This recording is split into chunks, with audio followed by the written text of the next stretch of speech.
My name is Ruben Espinosa. I'm the Associate Director of ACMRS, and I am privileged to introduce our next speaker. I often tell people how lucky I feel to work at this place, and part of the reason is that I get to work with brilliant people like our next speaker, my colleague, Brandi Adams.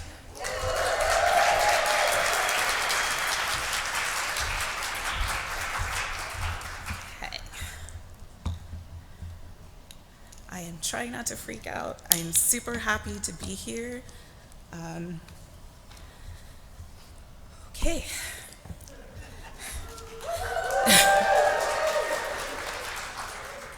Thank you to all the organizers for their incredible work on this conference and this fantastic program, and thanks to all of you for being here today. My talk is entitled The Blackness of Early Modern English Poetic Textiles. Quatrain 1, in which I attempt to temporarily mute the term capital H history. I speak to you today in a scholarly and critical mode that I would not normally. This mode is one that is wholly uninterested in the restrictions of historicism and its vexed relationship with linear time. Nor am I interested in lingering debates that continue to appear about presentism, which once again had academic Twitter abuzz in 2022 with the president of the American Historical Association, James H. Sweet's words about the discipline of history as it is now practiced, which I suggest incorporates literary histories, critical histories, book histories, as he also drew special attention to scholarly work being done in pre-1800 fields. He declared that history now, quote, often ignores the values and mores of people in their own times, as well as change over time, neutralizing the experience that separates historians from those in other disciplines. What happens with these kinds of inflammatory statements is that our time is interrupted in order to address or even purposefully ignore individuals who do not deserve our attention as we attempt to engage with the past. It is especially vexing when these critics are fellow academics who, despite their claims otherwise, are not necessarily interested in broadening or deepening what they perceive to be perfectly acceptable scholarly methodologies in a discipline. I suppose that this ingenuine line of inquiry, including the petulant, is history even history anymore, purposefully evades the uncomfortable, difficult questions that force people within a research community to reconsider a past that they have helped to shape, gatekeep, and perpetuate. Instead, I invoke the 40 years of scholarly endeavors in premodern critical race studies, along with the inimitable Stuart Hall's statement that, quote, we have to uncover for ourselves in our own understanding, as well as for the students we are teaching, the often deep structural factors which have a tendency to persistently account for their extraordinarily immovable character. Quatrain 2, in which 3 Black women converse with Shakespeare and engage in politics. Okay. I know that you all know this. That said, I still mean willfully to disallow history and time, to limit my observations on a generally agreed upon early modern historical past in order to think about what was initially and ostensibly an early modern poetic form, the sonnet. 14 lines of meter and various rhyme schemes brought to England from Italy in the 16th century by Thomas Wyatt, with a heyday in the 1590s that mostly quieted by 1615, but that in September of 2017, US poet Terence Hayes has called, quote, part prison, part panic closet, a little room in a house set aflame, in his collection, American Sonnets for My Past and Future Assassin. Rather, I would like to open the confines of space and time and to push the proverbial Twitter mute button on the term history in order to consider the scholarly conversations that 3 contemporary Black women artists are directly and actively having with William Shakespeare and his sonnets. Simultaneously, they have broader and more indirect scholarly conversations with Aristotle, Philip Sidney, George Putnam, and Samuel Daniel. These 3 artists, Sonnet Labbé, a Canadian professor and poet, author of Sonnets, Shakespeare, Suzanne Coley, book artist, whom you will meet next, and it's also her birthday, creator of Love Sonnets from Shakespeare to Baltimore, and Carolyn Randall Williams, professor and poet, author of Lucy Negro Redux, The Bard, A Book, and a Ballet, purposefully transcend the noise generated by history and perhaps certain historians, to engage with archives through what Saadia Hartman terms critical fabulation, as they carefully and preciously think through the intimacy of our experience with the lives of the dead. This method weaves past, present, and future in a recombinant narrative which loops the strands of, quote, incommensurate accounts and attempts to fill the lacunae in the archives. These three artists, I suggest, engage with the sonnet form in vital ways that invite reconsideration of a part of early modern English poetics. Unconfined by the strictures of formal engagement with sonnets, that in my own mind often insists upon an examination of convoluted yet expected politics, close reading commentary upon poetic form, and sometimes incomplete narratives of scribal or print publication, these three artists also engage in what Professor Natalie Harkin, First Nations, Narunga, South Australian poet, has called archival poetics, an embodied reckoning with the state's colonial archive and those traumatic, contested, and buried episodes of history that inevitably return to haunt, a way of knowing and being in a world that carries us lovingly back and forward and back again towards something else restorative, transformed, honoring, and just. Labbe, Coley, and Randall Williams contend with early English archival traces, the kind that invoke the revolutionary work of pre-modern critical race scholar Imtiaz Habib, as well as US and Canadian racial past and present, comprehensively to re-examine, rewrite, and edit the poetic form of Shakespeare's sonnet as an active, present, and lively exchange with a Shakespeare who is very much incarnate and whose Sujata Iyengar has identified as, quote, both an ontological and essential entity and a set of culturally mediated text, performances, folklore, and historic records in her disillusion of the binary of source and adaptation. Labbe, Coley, and Randall Williams accomplished this scholarly conversation and engagement through an employment of literary blackness, which Toni Morrison originally called for in The Discovery of Literary Whiteness, and which Kim Hall has brilliantly employed to demonstrate the ways in which fairness and whiteness is purposefully juxtaposed with African blackness in early modern English sonnets and works to make lyric whiteness present, which includes, quote, the desirability and over-evaluation of a seemingly abstract whiteness in conjunction with images linking blood, family, and property interests that then has material effects in that it upholds a system of power which increasingly licenses the exploitation of people perceived as non-white.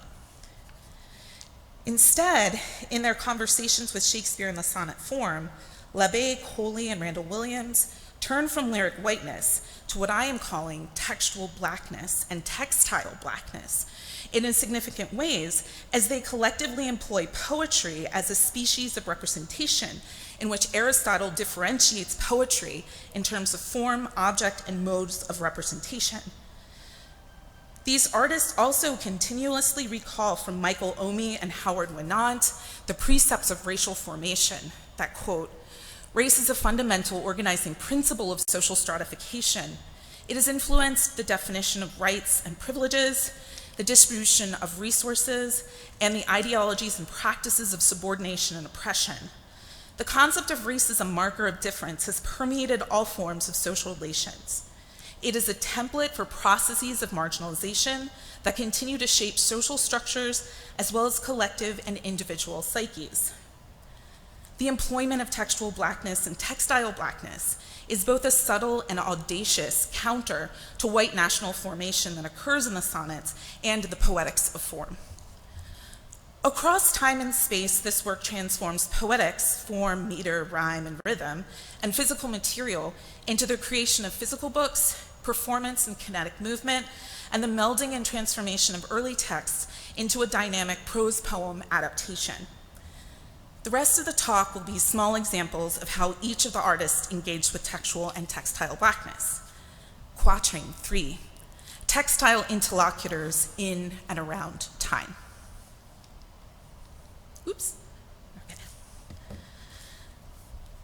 In their stunning adaptation of all of Shakespeare's sonnets, the narrator of Sonnet L'Abbé's sonnet sequence not only responds to every single sonnet published in the 1609 publication of Shakespeare's sonnets, but also ingests them. The form of the Shakespearean sonnet, 14 lines of iambic pentameter with 3 quatrains and a couplet using the rhyme scheme A, B, A, B, C, D, C, D, E, F, E, F, G, G, is embedded inside of a longer prose poem. The notes at the start of the collection explain that, quote, all letters of the Shakespeare sonnet appear in their original order within the new poem, and occasionally the Shakespeare text is made visible in a lighter gray. I'm sorry I couldn't really get the contrast, but hopefully you can see it. Each Latin numbered prose poem is titled identically to the Shakespeare sonnet and intertwines. The textual blackness is solid as it anchors the Shakespearean sonnet. Fair words are made gray and creating a typographical effect that encourages readers, well, at least it encourages me, to consider the printing of the 1609 sonnet sequence as an embedding of a text in which Shakespeare was already a well-known entity, whom I have previously argued, who was himself already this established sort of literary white guy. In the poem of L'Abbé's sonnet sequence, Seed, Where Are You From?, Shakespeare's sonnet 1, from fairest creatures we desire increase, that thereby beauty's rose might never die, but as the riper should by time decease, his tender air might bear his memory, lies inhumed and enveloped in a prose poem, which readers can choose to excavate Shakespeare or not. Seed, where are you from? The fairest faced wins. Some creatures we desire and give nice presents, and some we make threat. The reign of blue eyes is at stake in the beauty game. A rose is an avatar of might, an avatar of meaning never to die. Whose beauty stays rosed in the orality and the performance of shouldered burdens and myth. In the medicine craft of unerasing sentence, I am this tender. Mine air might be blonde and starry if it weren't for this memory. For all the blurt and hurt had run through my contracted muscle, through my generic inheritance. While the speaker of Shakespeare's first sonnet words epitomizes a desire to propagate fairness endlessly, a status perhaps won through an adherence to discursive epistemologies of fairness that Kim Hall has asserted, quote, lie hidden and produces itself, L'Abbé's narrator upsets this paradigmatic statement and speaks back to Shakespeare's narrator, asking questions about fairness and whiteness from the rhetorical position of blackness. Indeed, whose beauty stays rosed in the orality and performance of shouldered burdens and myth? The narrator asks, uncoupling assumptions that Shakespeare's narrator and an implied reading community accepts through this rhythm and rhyme, this scheme, we all want tender airs to propagate fairness.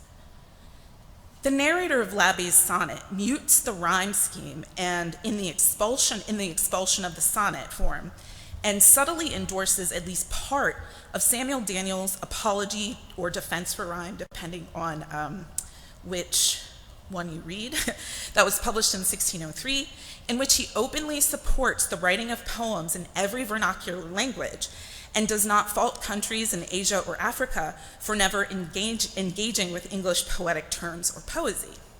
He writes, quote, and indeed, I have wished there not that multiplicity of rhymes as is used by many in the sonnets, which yet we see in some so happily to succeed, and have been so far from hindering their inventories, as it hath begot conceit beyond expectation and comparable to the best inventions of the world.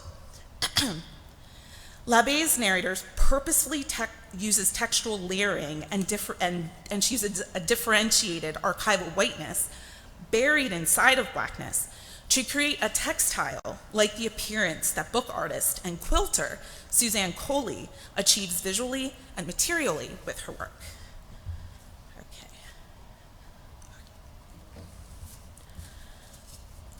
Now, the sixth book of the collection, Gracious Light, incorporates Shakespeare's sonnet 7, which begins, lo, in the Orient, when the gracious light lifts up his burning head, each under eye doth homage to new appearing sight, serving with looks his sacred majesty.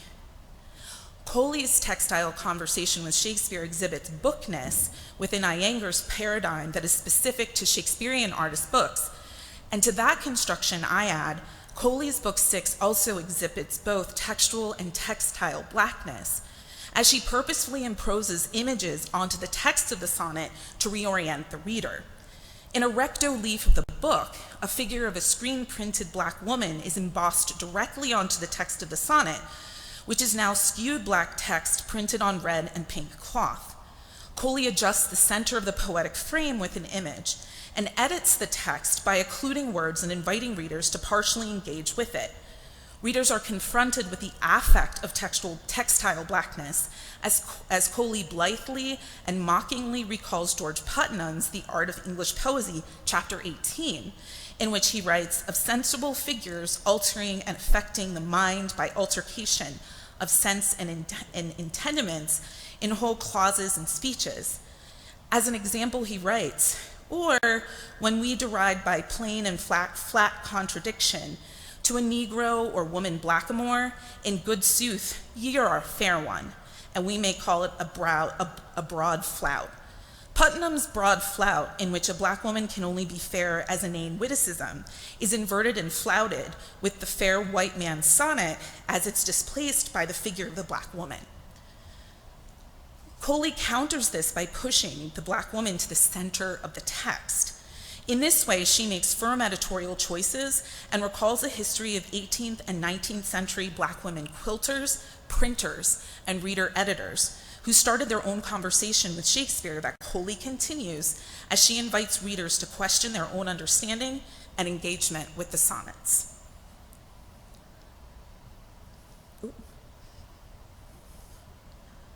Uh-oh. Okay, well, the next slide is in her examination. Oh, there we go.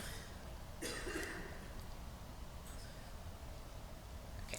In her examination of Black Luce, one of the women possibly identified to be the Dark Lady of Shakespeare's sonnets 127 to 152, Caroline Randall Williams adds kinetic balletic movement and an imaginatively printed text to her engagement with Shakespeare in textual blackness and poetics in Lucy Negro Redux. After a poem which includes the lines, the world heavy mule of her, borne line by line, down the page, run and tell everything, every truth you ever knew about Black Lucy Negro. The chronicle of Randall Williams' engagement with Shakespeare in textual blackness begins with the printed marginal note in which the narrator reads an article in the Daily Mail about the work of Professor Duncan Salkeld, whom many of us know as a professor and scholar who has worked in the archive with Imtiaz Habib on Black Luce, and he's also researched together with Imtiaz Habib the Reasonables, who are in Boroughside, who are Black family in Boroughside, Southwark. The blending of the personal historical narrative of Randall Williams, which could also be the narrator, so it's this kind of interesting fusing that happens, and then it gets bound to her motivations to write about Lucy Negro. It interweaves an archival quest with poems, and then some of them directly respond to Shakespeare's sonnets. In a marginal note, she writes, "In August of 2012, I got into my head that Shakespeare had a black lover, and this woman was the subject of sonnets 127 to 154. She continues her rationale for the creation of a multimodal exchange with Shakespeare as the sonnet and the sonnets, and then they transform into a ballet in which movement and music accompanies the poems, adducing the original definition of sonnet, Italian for little song. In the performance of the ballet, which gets changed to Black Lucy and the Bard, which premiered on PBS, and it was performed by the Nashville Ballet, Randall Williams serves as narrator as she fluidly enters and exits scenes, moving between historical moments, contemporary conversations, and emotive dancers, as she/the narrator locate thrilling moments in archives, including information about Black Luce in the transcriptions of the Bridewell prison records. Citing Salkeld's research continually, Randall Williams turns from Luce slightly towards Shakespeare and responds in kind to his sonnets as she interweaves textual blackness in her inverse ordered response to the sonnets. So she goes backwards. After the poems about Black Luce's life, including one in which takes place around Bridewell Prison, Randall's first poem in the collection is a response to Shakespeare's sonnet 147, which begins, "My love is a fever, longing still for that which longer nurseth the disease, feeding on that which doth preserve the ill, the uncertain sickly appetite to please." To which Randall Williams' narrator responds, "And this, the morning of our quiet places, it has a withness in it. And he the mirror I wrap my hair in, his face the mirror I wrap my hair in. And in a withness, and this, the good skin, for I have sworn thee fair and thought thee bright, this sin. We sweat our skins, who we are, black as hell, as dark as night." The narrator includes the couplet from 147 into the response, and much like Labbe and Coley, she inhumes Shakespeare's text inside of hers, allowing textual blackness to govern the literary whiteness and discourse of fairness. This same governing principle takes place on the stage in the ballet, and here's a photo from it, in which three Black women, the narrator, Carolyn Randall Williams, the ballet dancer, whose name I didn't get, so I apologize, and then the singer-instrumentalist Rhiannon Giddens, as they orbit Shakespeare and redirect audience focus to textual and kinetic blackness. The Volta, textual and textile blackness, a turn to the conclusion. The collective textual and textile blackness of Labbe, Coley, and Randall Williams' work is a lively continuing conversation with Shakespeare and early modern poetics. It is also an embodiment of the role of poetics as Aristotle understood, especially in comparison to history. He writes, "It is clear that the poet's job, and in this case, I would add books, artists, choreographers, everybody, is not relating to what actually happened, but rather the kind of thing that would happen. That is to say, what is possible in terms of probability and necessity. The conversations that these three artists have with Shakespeare are both probable and necessary. Through the speculative nature of this work, they still move toward a type of historical and poetic truth. Early modern textual and textile blackness and poetics transcend time and also communicate within it. This is radical scholarship. This is radical poetics. This is radical bookmaking and quilting, and this is radical ballet. This is radical art. Simultaneously, it is a history of poetics, a history of bookmaking, and a history of dance and kinetics, and a new history in response to race making and early modern racial formations and early modern English sonnets. Thank you.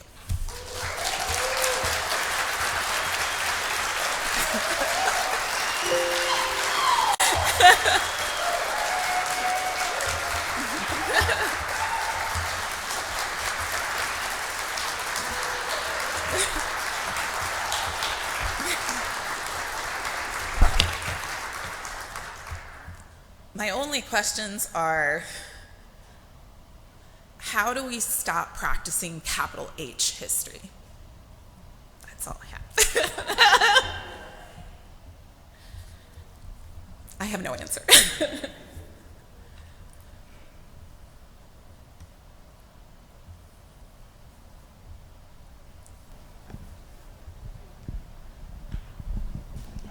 Hi. Hi. Thank you. I have a question that's ever so slightly outside the scope of this, so if you don't have an answer, that's on me.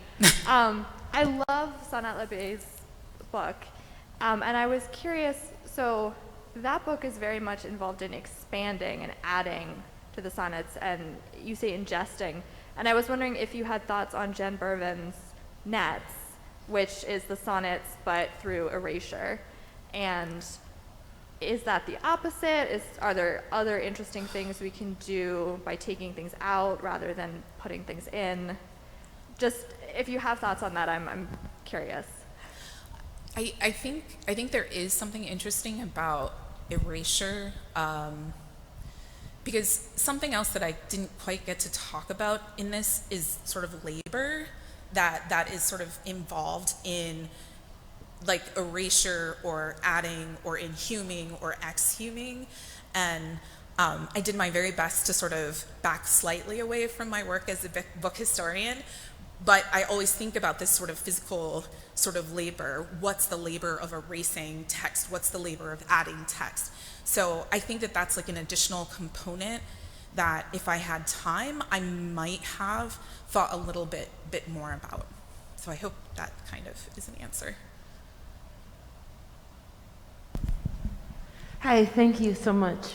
Beautiful talk. One thing when you were talking about especially textual blackness and textile blackness and thinking about archival poetics, made me think of Philip's song, of thinking about song and sonnet, but then also this move that becomes, it's an archive, but an archival conversation and reflection, but also internalization, and also includes personal travel, you know, of going to physically being in these spaces. So I don't know if you have any other reflections about ways that this song in particular, or even the little song as a genre, has this potential, right, for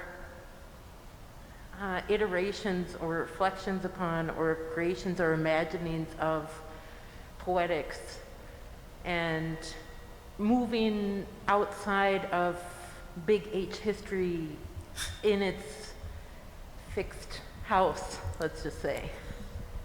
I think that one of the answers to that is maybe to tamp down, I'm sorry, Suzanne, our love of Shakespeare. Because I think a lot of it has to do with sort of looking at even sonnets, if you're really enamored with ones that were published somewhere in the sort of 1609-ish era, there's still these sort of conversations that are going on about like who's the best poet, and one of them is a poet who, someone I sort of cited, Samuel Daniel, who has a collection of sonnets, 1595 Delia, and I think Delia does some of that, but like Delia is for people who study poetry, right? So it becomes this thing where it's like, well, everybody can do Shakespeare, but only poetry's poetic people work on Daniel.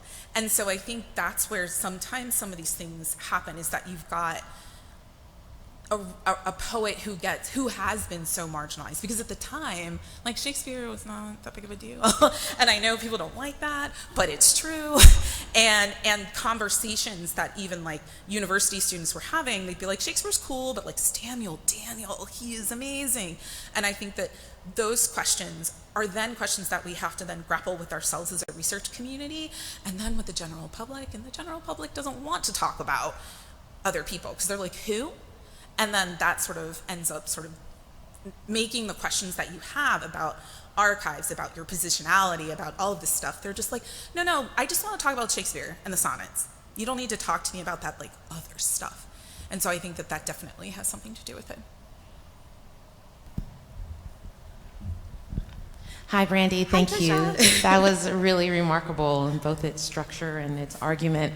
My question is, if you could tell us or meditate a little bit on the difference between the history that you critique at the beginning of your talk and the history you kind of call, right? There's very poetic, and it's almost like an incantation. So both of those are histories, and maybe, and I'm not sure of this, but maybe I wonder if it's a difference between institutionalized history and community history. I hear partly that it has to be interdisciplinary, but that word doesn't quite capture what you did there.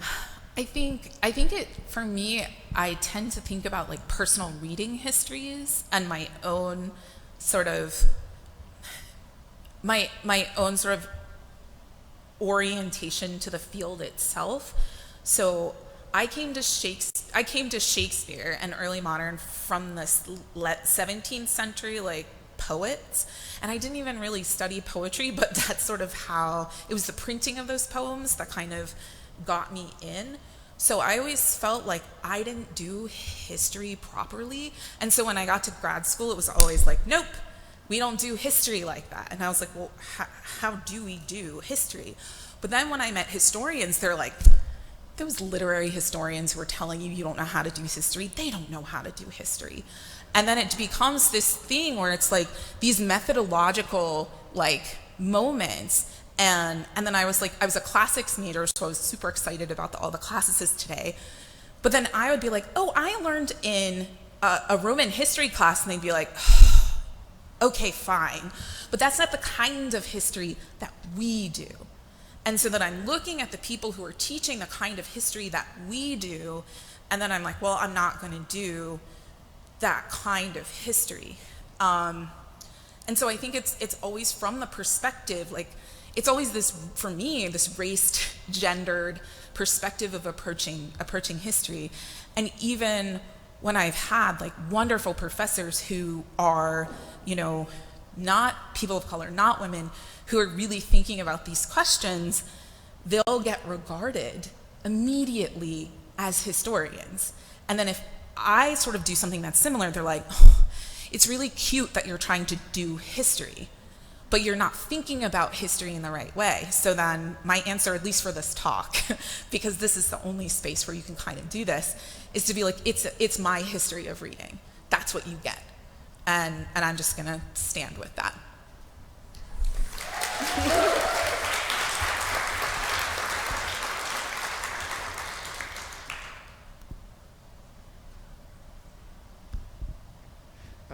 Thank you so much for the super inspiring talk.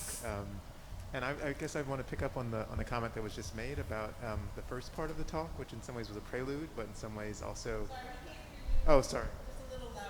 Sorry. Louder, please. Sorry. I'll try to. Is this better? Hopefully. I want to take seriously how you open the talk and think about it less as a prelude than this kind of methodological and political kind of injunction, or kind of suggestion that we actually kind of rethink all these things. And I was just wondering a little bit, as someone who works in premodern Japan, where all of the literature people take history courses and the history people don't take literature courses as a kind of structural thing within the academy, what it would mean to kind of imagine a kind of disciplinary critique that's based on exactly what you're describing, which is that like the way that expertise is reproduced partially in terms of like that capital H-ness, yes, as opposed to lower h, the kind of lowercase h, as being very much about this kind of fetishism around expertise, particularly I think now, around kind of the death of humanities and this kind of rise of white supremacy and different kind of forms and so forth, and what it would mean to kind of demand that kind of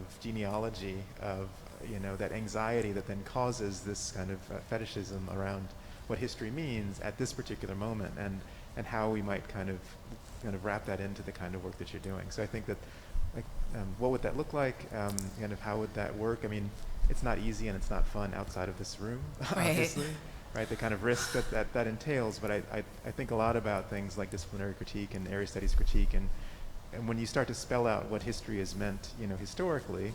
I mean, that's when I think a lot of historians get very nervous, because then you're actually asking questions about the nature of how privilege is kind of maintained, right? When you start to look at the demographics of who's in departments, kind of who's tenured or who's not, right? Who's kind of contingent faculty or not, and so forth. And so I wonder a little bit about kind of how we might kind of push in that direction. So one of the things that I like to think about is like representation and representational forms. And in my other non-occasional poetics life, I work in book history, and some of the biggest sort of discussions happen about, like, there was a change in sort of methodologies in book history where there were sort of more abstract reading histories and representation in a certain way that was appreciated, and then there was this sort of turn to the physical text marginalia, which is still extremely important, But then there's this sort of movement away from the representation and representational forms. And I think it's representational forms that start to make historians uncomfortable, because they're like, that's the area of, like, for art historians or for you people who study literature. But I always firmly believe that inside of these fictional or dramatic representational forms are historical happenings and historical things that we need to pay attention to. Because sometimes people tell you a history of feeling that's in these texts. It's not going to appear in archive number 147 in which Soldier 2 writes something. It's going to come because of, like, conversations that people have had with soldiers later, and they write stories about them, and that's where your history of feeling comes from. And I think sometimes there's this need in some disciplines to sort of align themselves very, very closely with science, to the point that they sort of fetishize science and forget that science is done by people, and those people have these sort of very particular ways of looking at the world. So I think it's one of those things where I want to embrace historians who are willing to come to the edge and talk about representational form. Like, it even happens, I taught a Shakespeare class last semester with Mariam Galarita, and we had history students who were like, I'm here for the history plays, and we're like, that's great, but they're like, so all of this is wrong. And I was like, well, yes. I can't believe Shakespeare got all of medieval history wrong. And I'm like, well, yes. But also then you have to explain how history and historiography have changed, and how people who were reading, like, Holinshed's Chronicles seriously now don't read it in the same way. There are people who are just going to dismiss it as this political document, blah, blah, blah. And then for the students, it's the first time somebody who's like, yeah, it's wrong.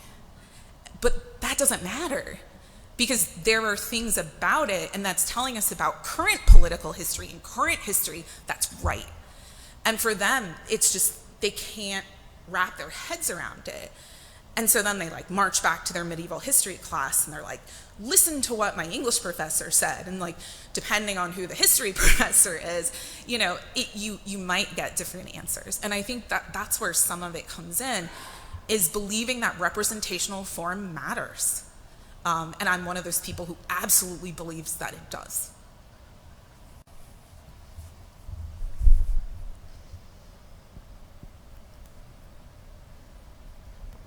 Brandi, thank you so very much for this exhilarating and impressive talk. I thought I had a statement. Now I have a statement and a question. Okay.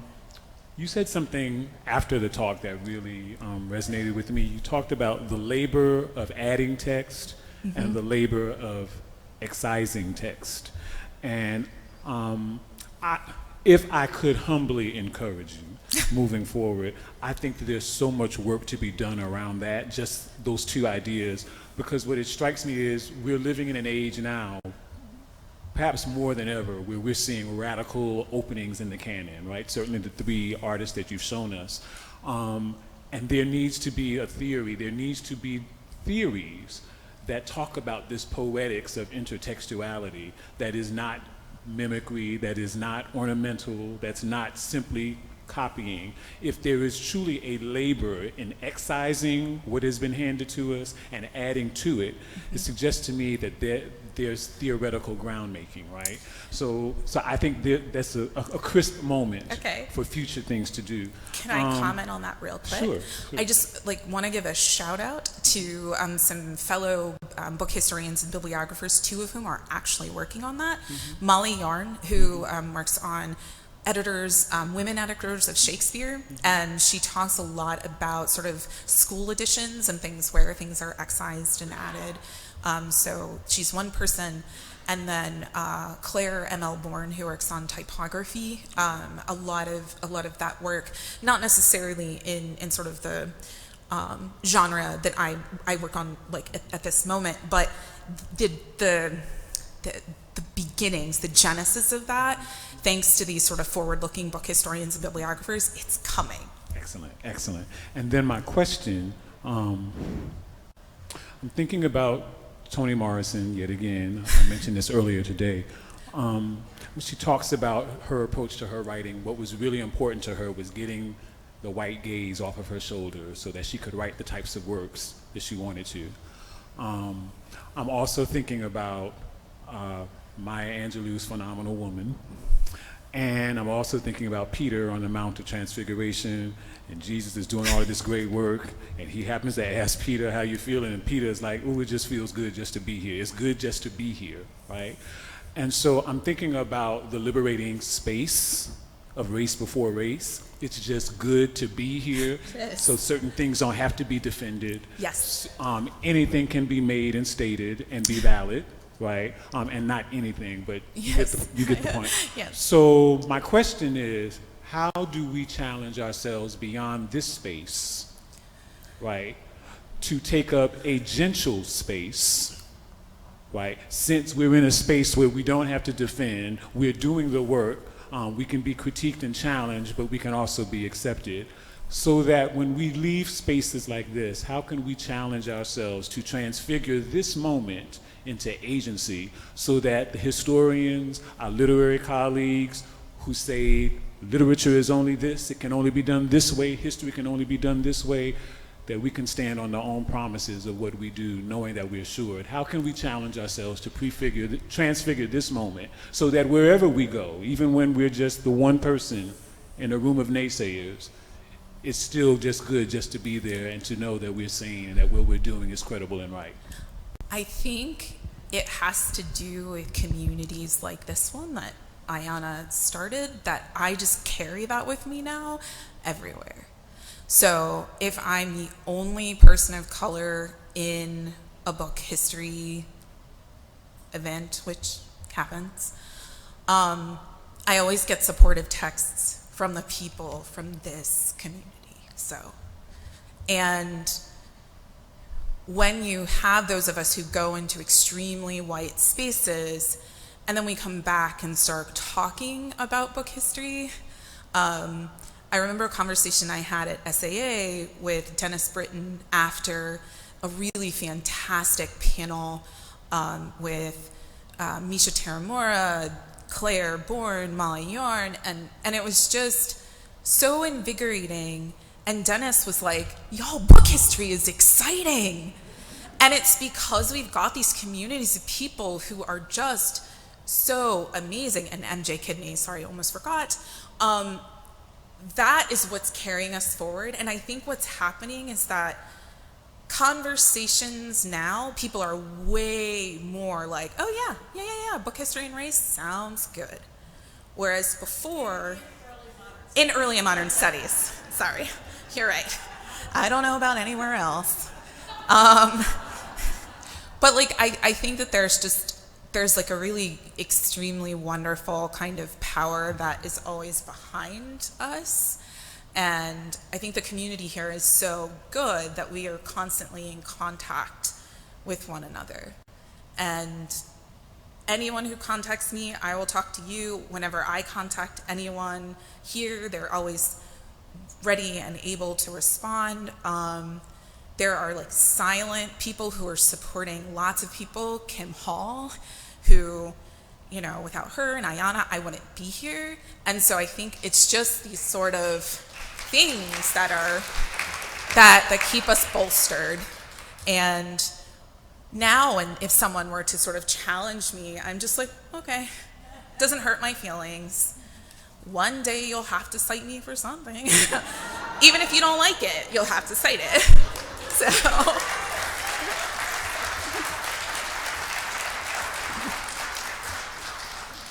I can't think of a better place to leave it than right there. So can we get a huge round of applause for Brandi Adams?